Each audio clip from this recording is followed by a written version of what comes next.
And Jim, it's been nearly a month since non-essential businesses closed in Pennsylvania, and the state Senate could vote on a bill today that would ease some of the restrictions.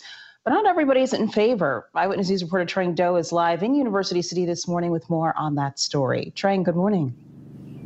Hey, good morning, Janelle. This is definitely a controversial bill. Every single House Democrat voted against it, saying that it would put people at risk and could cost lives.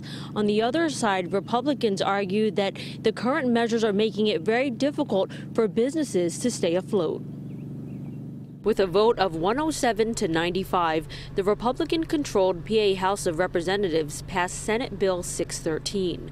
The bill calls on Governor Wolf to come up with a plan to allow non-essential businesses to reopen, provided they follow CDC guidelines for operating safely. We should make a vote in favor of Senate Bill 613 for Pennsylvania's future.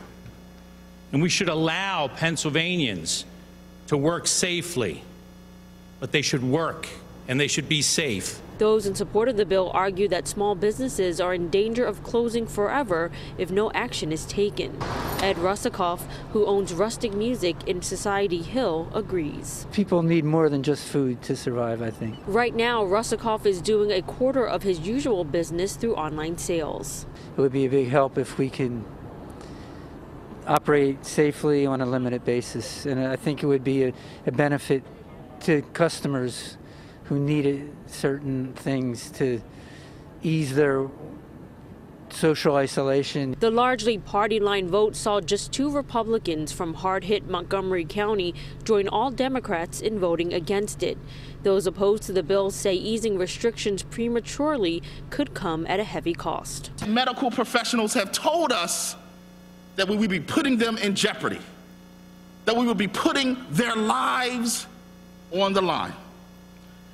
Now, I ask you today, Mr. Speaker, if we want to make that decision, I ask you to also make the decision of whose lives are you willing to risk. Now, Pennsylvania's Senate also has a Republican majority, so this bill has a strong chance of passing. However, once it gets to Governor Wolf's desk, he's likely to veto it. But for now, we're live from University City. I'm Trang Do, CBS 3 Eyewitness News. I'll send it back to you guys. All right. Thank you, Trang.